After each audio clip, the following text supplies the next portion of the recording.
Okay, now let us talk about this movie Nightmare on Elm Street. Now, I'll be talking about the one from 1984. I'll be going into part 2 from 1985, Freddy's Revenge, part 3, Dream Warriors from 1987. No, with everything that we do, we need to exercise critical thinking. We need to connect the dots and most definitely ask questions. What is it that Hollywood is trying to tell us? Now, when Hollywood show you their hand, you need to pay attention, right? Understand that we are in a spiritual war and none of us is above this spiritual warfare, whether you like it or not. Now, these entities around humanity, they were created before man. So we cannot outsmart them, outthink them, or outwit them. Right? You need to know that we wrestle not with flesh and blood. People know that Hollywood is telling you what they are doing to humanity and they are showing you the technology that they have. Understand what is going on around you. Now, we are entering a high satanic month, which is October. Now, this month, many people will be committing suicide because they cannot handle the satanic frequencies that is going around, preventing many people from going to their bed. Right? Many people cannot get a good night's sleep because of these frequencies. No, you need to understand that you are not above this spiritual war, right? And many people will be acting and saying things out of character. So before some of us start to laugh and jeer and whip out the champagne and celebrate other people's downfall, you need to understand tomorrow it might be yours, right? These entities can project thoughts in your head which will turn to words. They can program you to behave how they want to, right? These entities are extremely powerful. And no one, regardless of your religion, is immune to these attacks. It happens every day. And as we enter the month of October, we're going to hear of a lot of people committing suicide because they cannot deal with the consequences of speaking out of terms or behaving out of character, right? Know that you are just a man. Humble yourself before your creator and do not feel you are above this spiritual war. It is there for all of us, right? Now, let us try and establish just who is Freddy Krueger and what he's all about. Because after all, many of you dress your children up on Halloween as Freddy Krueger and also yourself. This movie is very satanic. It is not just your ordinary scary movie, because just by me researching it and talking about it, I come under some extreme attacks, some out of this world attacks as they try to drag me through the muds. They're even on the telephone. Yes, demon on the telephone, intimidating me and the team members. Right? Understand, we wrestle not with flesh and blood. Now, let us try and establish just who is Freddy Krueger. Now, let us pay attention to this dialogue between the mother and daughter in the 1984 Freddy Krueger. Do you want to know who Freddy Krueger was? He was a filthy child murderer who killed at least 20 kids in the neighborhood. Kids we all knew. It drove us crazy when we didn't know who it was, but it was even worse after they caught him. The daughter said this: did they put him away? All the lawyers got fat and the judges got famous, but someone forget to sign the search warrant on the right place and Krueger was free just like that. Where have we heard that one before? Where, because of a technicality, the predator is allowed to walk free. Now, let us get into some more dialogue because it gets interesting. What did you do, mother? A bunch of us parents tracked him down. After they let him out, we found him in an old abandoned boiler room where he used to take his kids. Took gasoline, pour it all around the place, and make a trail of it out the door, then light the whole thing and watch it burn. Now, in this movie, these parents kill Freddy Krueger alive, burnt him alive. And as we see, the producers and the people surrounding this movie, they are showing you how dare you parents defend your children, because Freddy Krueger was able to come back and kill these children in their dreams.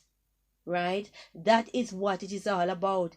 Killing people in their dreams, and they are letting you know they can do that. And I've heard about it as a child, and I've seen it as an adult, where family members would wake up from their dreams, go downstairs, look after breakfast, come back up, go in their bed, and they're dead. It happened to a family member of mine. This thing is real. Right? No, people, you need to understand that these entities, they can attach to your consciousness while you sleep. That is what it is all about. Many of you don't remember what you dream, but every last one of us, regardless of religion, regardless of how holy we are, regardless of what we look like, position and money, we are all a part of this spiritual war, and these entities are very selective to whose consciousness they attach to. Now, if they cannot attach to your consciousness, if you do not follow their thoughts, right, then they will try and humiliate you in your life, set you up, and no one, absolutely no one is above this. And as we approach this high satanic month, October, we're going to hear a whole lot of it, and a whole lot of suicide, because people won't be able to deal with what is coming. And as I said, you need to tap your friends and families on the shoulders if you see them acting out of character. We should be our brothers' keepers, not be there to laugh and celebrate when we see them having a fall, because it could be you next. Let's keep it moving. Now, after they kill Krueger decided to come back and kill their children. You see what I'm saying? Because, oh dear, these parents, get rid of this child killer. He have all right to kill these people's children in the movie, and they have no right to do anything. What do we see happening in today's world, where they're making laws to silence the victim and protect the predators? Right? Let's keep it moving to part 2, Freddy's Revenge from 1985. And this is all about Freddy wanting a body. Freddy trying to attach his spirit to this boy. He's trying to get inside him, trying to remove his soul. He's trying to take it over. And this is a reflection of what is to come to this life, because entities from other dimension, man is busy trying to let them into our reality. Now, these entities, they don't have any body. They need bodies to occupy, and that is why these AI robots is so important, because if they don't get enough bodies to occupy, then they will have to occupy these AI robots. That is what they are made for. Right? And Freddy would like a body to occupy in the movie, and we see them going back and forth trying to take over this body. Understand, we wrestle not with flesh and blood, and Hollywood is showing you their hand. Right? Freddy needs a body. He no longer wants to be killing in the dream state. He wants to be killing in the physical world. And this is what it is all about with these entities trying to enter our dimension. We are promised a tsunami of demons. People, understand what is happening around you. You are not immune to none of this, because your vibration is not high enough to remember what happened in the spiritual realm. Doesn't mean it is not happening. Your religion got nothing to do with this. These entities do not respect your religion, no matter what it is. You are only walking around sane because of the grace and favor of the Most High. Right? Now let's get into part 3 so we can establish just exactly how Freddy was created, right? So we can get a better understanding of this character. Because as I said, this is not your ordinary scary movie. This is a demonic movie to the core. Now, this movie started off with surrounding a mental hospital with the patients. As usual, when you're having problems of a spiritual nature, the first thing they choose to do is to lock you up because they do not understand. They are so well educated that they do not know nothing. They are just educated fools. Now, a conversation between this nun and the doctor reveals this in the graveyard. One thing can save the children. The unquiet spirit must be laid to rest. It is an abomination to God and man. Right? So this nun is telling the doctor after he's burying one of his patients, after Freddy killed it, she's trying to tell him that he needs to lay the unquiet spirit to rest, because when the parents burnt Freddy's body in part 1, they did not bury the body. They put it in the back of a car in a junk yard. So Freddy's body is not laid to rest. So the spirit is wandering.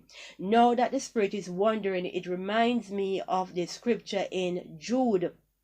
Now, many people have their own interpretation as to what is going on, because the Bible did not give us much clarity, where the archangel had to fight Lucifer for Moses' dead body. Now, why is it such a powerful angel has to fight the demon for Moses' dead body? What is going on? What it is about the dead body that this powerful angel had to bury it away from demonic possession, bury it away so no one knows where Moses' body is till this day? Why is it so important to bury the body?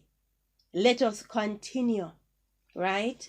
Now, the sister goes on to tell more about how Freddy come into be. She explains to the doctor. Now, as she's in the another section of the hospital that is closed down, she come and she explained to the doctor. This is where it begins. The doctor answered, this wing has been closed for years. What was this place? The nun answered, purgatory, fashioned by the hands of man. Twisted, lonely souls, the worst of the criminally insane, were locked up here like animals. The doctor then said this old facility was shut down in the 1940s. Wasn't it some sort of a scandal?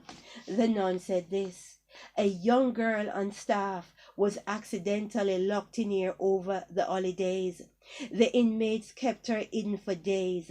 She was raped hundreds of times. When they found her, she was barely alive and with child. That girl was Amanda Cougar. Her child, Freddy, the bastard son. She then go on to tell the character, which is a doctor, that he needs to bury Freddy's remain in hollowed ground. Right? And as I said before, there is something about the dead body, why it has to be buried in hallowed ground, because in most religion they take their time to prepare their dead. They even have special sections in the cemetery to bury their dead. No, there's a scene in part 3 that shows us dead bodies hanging from ropes, right? And those dead bodies hanging from ropes is symbolic of this individual we're looking at, which is my little friend. He is the Lion from the tribe of Judah. Some say Yeshua, some say Yehoshua, some say Jesus. Now, Hollywood has been showing you this character for years as the black aliens. Now, whether you say ancestors, or you say angels, or you simply say the gods, know that they are on their way.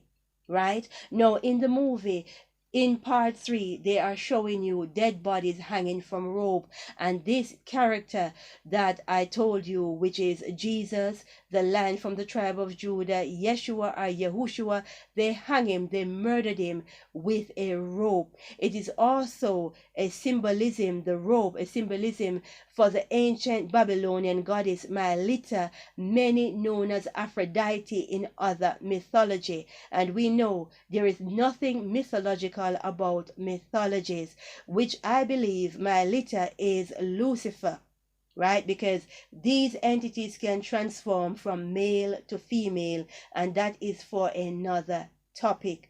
Now, people, we need to pray and understand we're in a spiritual war. As I say, glory be to the Most High.